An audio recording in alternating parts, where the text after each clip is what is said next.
Good evening, dear friends. We continue following the most important events happening in Armenia. The European Commissioner on Enlargement, Martha Kos, is here. She's accepted our invitation. We'll be speaking to her. Good evening, Ms. Kos. Thank you for accepting our invitation. You are in Armenia several days already. What's the purpose of the visit?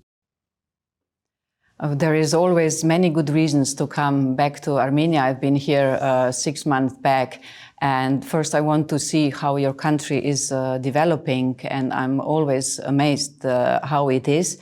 Secondly, we see that your country is playing more and more important role in the connection between Europe and Asia. If we see, because of the war in the Middle East and because of the war in Ukraine, this is actually the only safest passage we have now.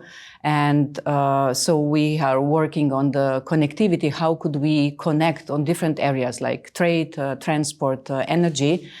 And yesterday I have signed the agreement with your government for disbursement of the next money, which is 140 million. This will be used for building infrastructure in your country, building government capabilities, but of course also to enable your small and medium-sized enterprises to grow. And another important reason is I wanted to again and again want to do this, pay a tribute to your country, which has, through the peace agreement with Azerbaijan, enabling that actually this new development is possible. And of course, one important topic is also why I'm here. You have very important elections in June, and we have been also discussing how actually the European Union could help make your democracy more resilient. Ես լսում եմ տարբեր եվրոպական Well, I've been hearing from different European officials saying, and you also said, yes, that elections, and they are very important indeed, and it is the democracy of Armenia which is under threat. I was talking to your office and asking for the purpose of your visit. I was told, in a nutshell, to support the democracy. Is the democracy in Armenia really under threat? Is that your opinion? Indeed, but many democracies also inside Europe are on threat. We have autocratic regime who actually are consciously working against democratic regimes. They are using tools, they are using disinformation. They actually want to take over through their own means, very often with the purpose of buying, let's say, votes or destroying infrastructure, which is enabling the free and fair elections. But once again, this is not something we are noticing only here in Armenia. We have seen this for the presidential elections in Romania, in Poland. Last year, very important elections, parliamentary elections in Moldova, where Russia was investing 300 to 400 million just to put Moldova away from the European path, buying also votes. So I think that we all democratic countries, including Armenia, we should stick together in fighting for democracies. When my country, Slovenia, joined the European Union in 2004, we didn't think that or talk about this liberal democracy needed to be supported. We have seen this mostly through the economic glasses, but today we are under attack. Our values are under attack. Your values are under attack. And that's why I think that, one country alone cannot do this. And another point is we have expertise on this, and we are also working inside the European Union for this. You being a journalist for decades, if I would tell you 15 years back that we in the European Union have adopted a special strategy, we call it democracy shield, that we want to make our democracies more resilient, I would say that you are a bit strange. or that we would discuss this. But today, also inside the European Union, we know that we have to make our democracies more resilient. We have to make media more resilient. Media are playing such an important role in these processes, and of course, civil society organization. And this is exactly what we also help these democratic processes here in Armenia. I read that the European Union is going to send a group for quick response to hybrid threats. What is that group going to be doing? This is a group which is really very skilled in analyzing what is happening. Our citizens are not quite versed in that terminology. People do not yet clearly know what hybrid threat is. So apparently now there is a group coming to fight the hybrid threat. So two unknowns at the same time. A little bit of detail, if you don't mind. What is it about? What that group is going to be doing? Yeah. But first, I want to stress something. However we help your country, we do it in agreement with your government. So we are not coming and doing something what we think is good. So it is in the agreement. When we speak about the hybrid threats or possible influencing the elections, the most important thing for democracy is that your citizens will be able to free voting, meaning that their vote will count and the elections will be free. But for instance, we know from the experiences from other countries, some attacks, cyber attacks, are against the infrastructure. Can you imagine that on the day of the election, 7th of June here in Armenia, there is no electricity, meaning no computers can work. You will not be able to put the election through. So there is a technical one, cyber attacks on the infrastructure. So this is what the team is preparing and enabling your people here in Armenia, your experts, to be aware what can happen. Then, of course, one very important part is fighting disinformation. For instance, when we've been to Moldova, in one interview, I got the question, is it true that if Moldova once will become a member of the EU, you will tear down all the Orthodox churches? This is a clear lie, but this lie was spread around so strong among the Moldovans that some of the people thought that it is the truth. So there is a lot of lies. That we grew up, both you and me, in the times of classical media, radio, television. Now, I will finish now. Now through social media, everybody can be a journalist. Everybody can tell everything, even if this is really, really a deep lie. It looks a lot like that idea that there are no national values in the European Union, you are only liberal values, the traditional values are lost because of the European Union. One of those is the church. That propaganda has been around for a long time in Armenia as well, that we will lose our identity, we will lose our values, system of values. See what the European Union brings us. I hear this fake news, I would say so, all around Europe. And the European Union is based on the Christian values. We forget this many times, really. We are based on the Christian values. And of course, what we also cherish in the European Union is freedom of expression, of religion, and so on. I could go on.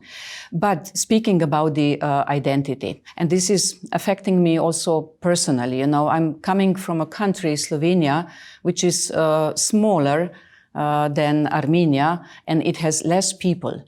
But when we decided to go into the European Union, we have done this exactly because of the reason that the European Union will help us to protect our identity. What can a nation, a Slovenian nation of 2 million people, do in this crazy world which is in a turmoil when, the big players are not playing fair, where we are attacked from the east and from the west. So it was a conscious decision. And how, for instance, European Union can protect the identity? What I'm very proud of, Slovenian language is one of the 24 official languages of the European Union. There are many projects of cultural heritage. For instance, that with the European money, you can renew your churches, you can renew your cultural heritage. You know, Armenia is so rich on everything of this, and speaking about your identity, the European Union is not one identity. It is Slovenian, it is German, it is French, it is so many others. So, you know, speaking about this fake news, you will lose your identity. One remark more, nobody can take away your Armenian identity. It is in your hearts, it is in your souls. Yes, some people have tried in the past. Nobody has succeeded and nobody will.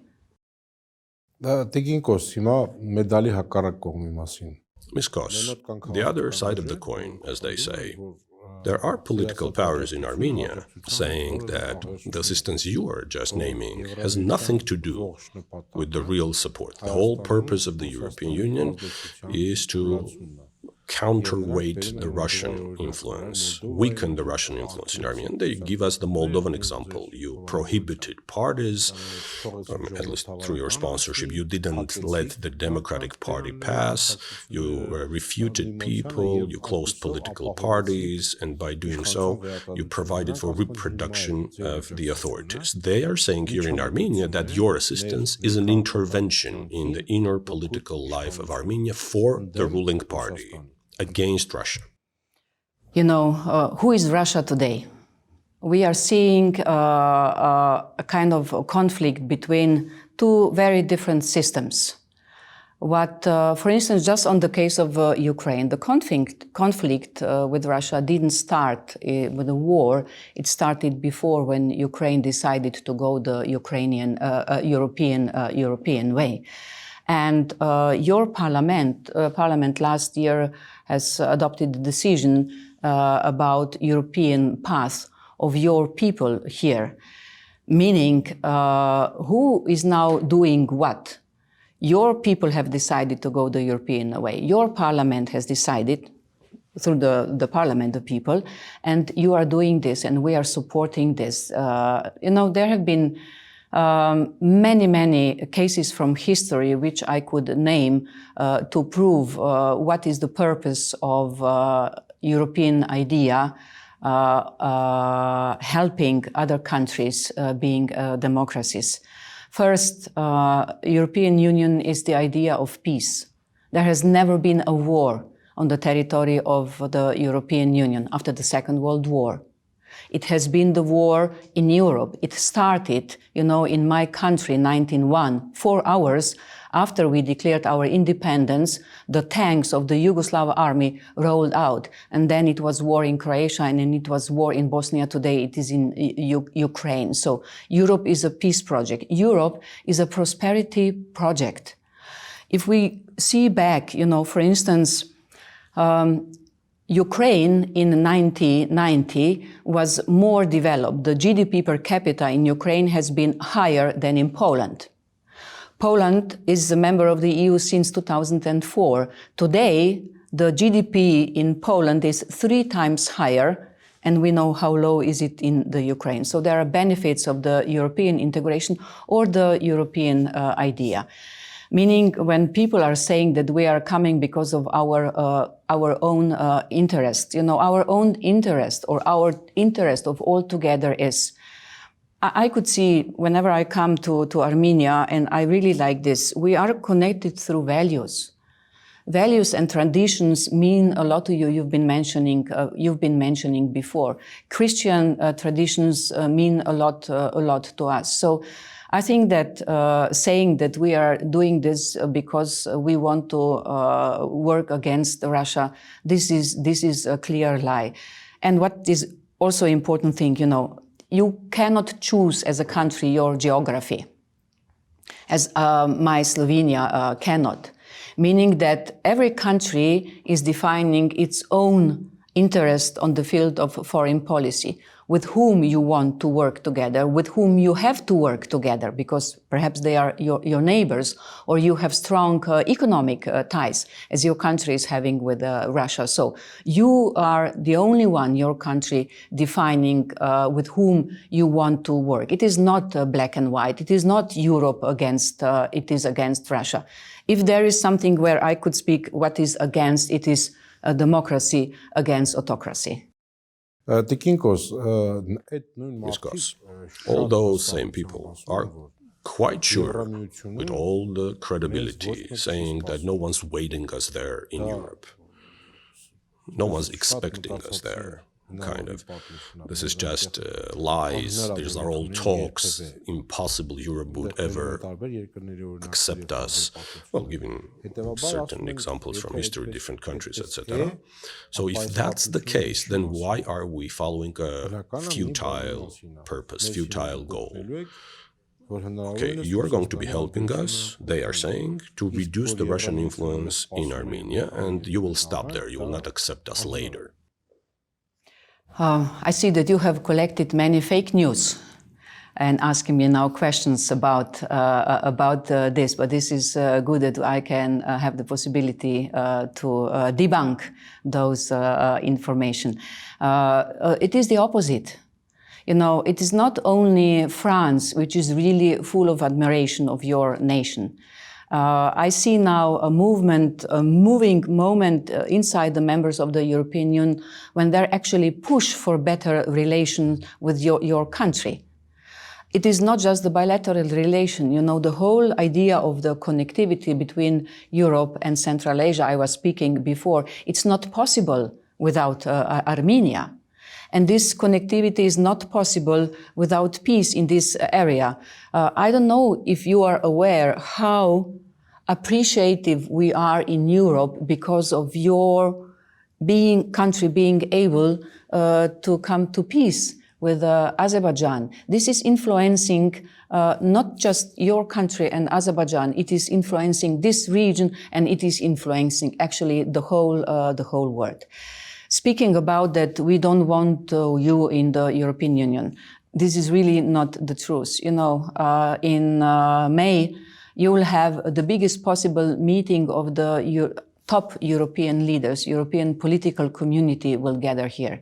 One day later, we have, for the first time, EU-European summit, where we really want to discuss how we could deepen our relations. And yesterday with your Prime Minister, I was discussing this. For instance, we are planning to put a special emphasis on 4 strands of renewed partnership, which is transport, energy, digitalization, and very important, people to people.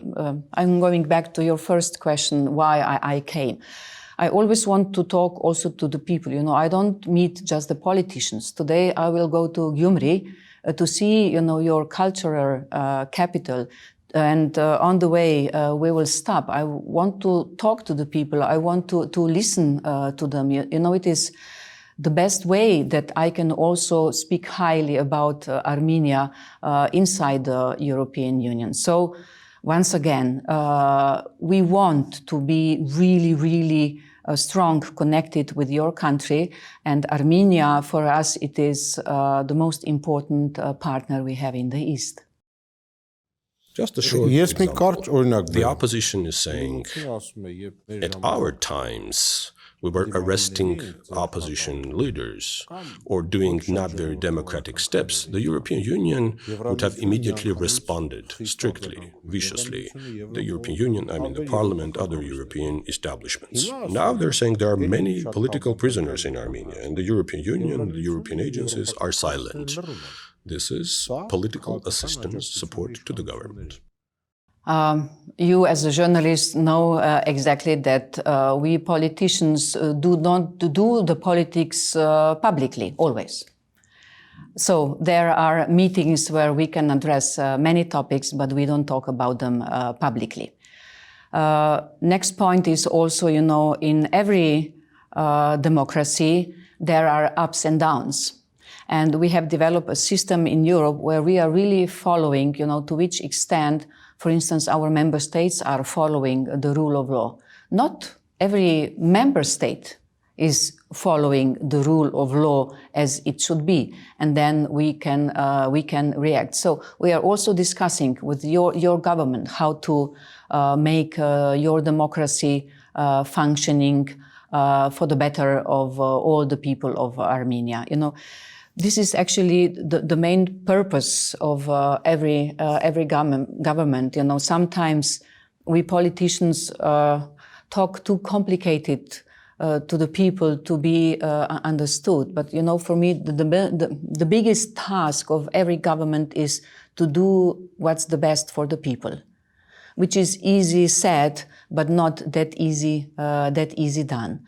For instance, I have met representatives of civil society yesterday in the evening. They have also been very critical towards the government, what the government is doing. They were telling me, which laws are in the preparation and then they don't like. They told me, so, democracy is not just the parliament or the government, not at all. Democracy can only function if you have a strong civil society, and you really have strong civil society here in Armenia, and you have to have a free and independent media.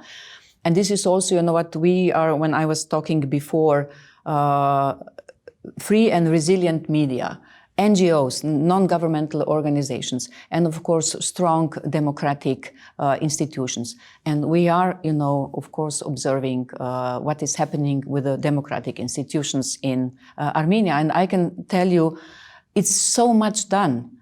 For instance, on the field of visa liberalization.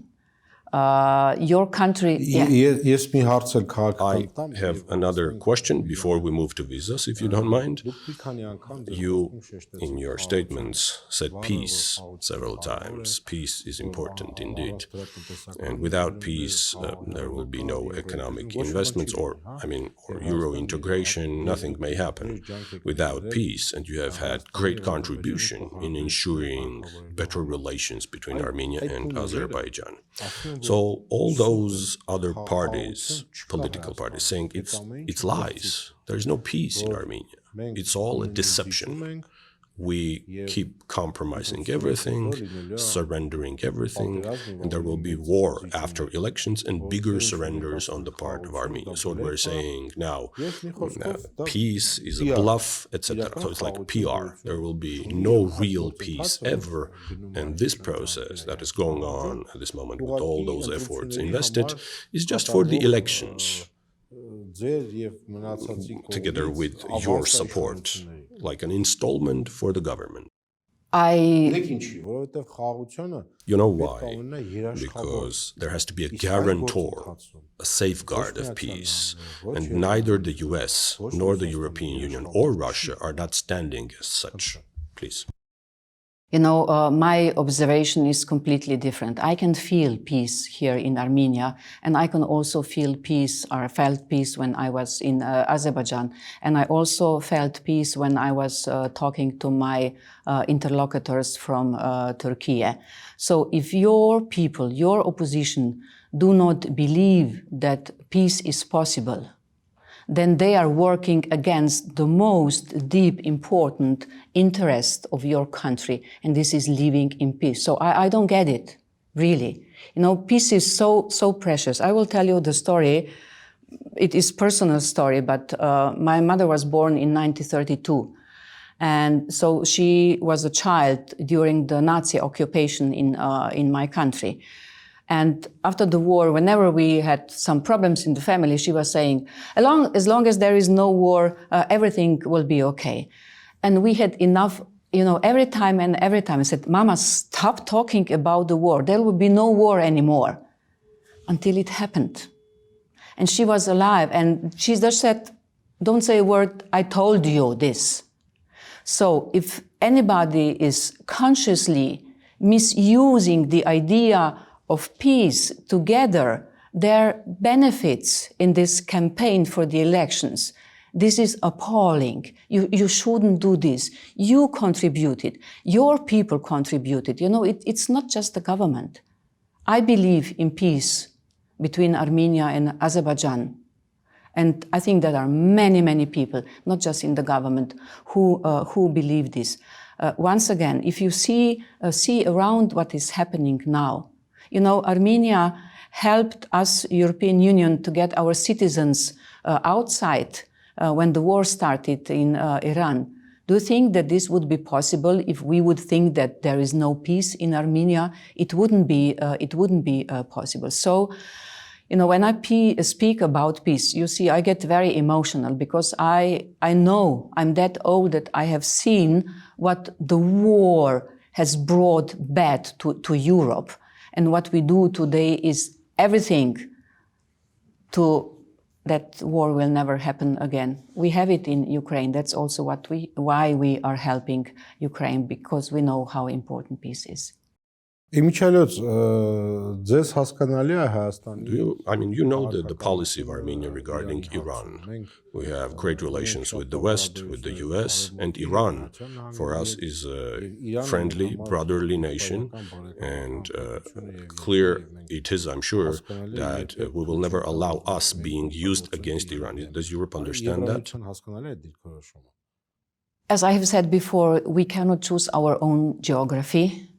And only you, Armenia as a country, can decide with which countries you work together and why those countries are important to you. You choose your own partners. If this is Iran, it's okay. If this is US, if this is okay. If this is Russia, because you also have strong economic ties, it is okay. You know, it is really not black or white or one country and not the others. It is the wisdom of politics to find the right relations for the benefits of your country. Thank you. And finally, the visas. Will our generation see that happening?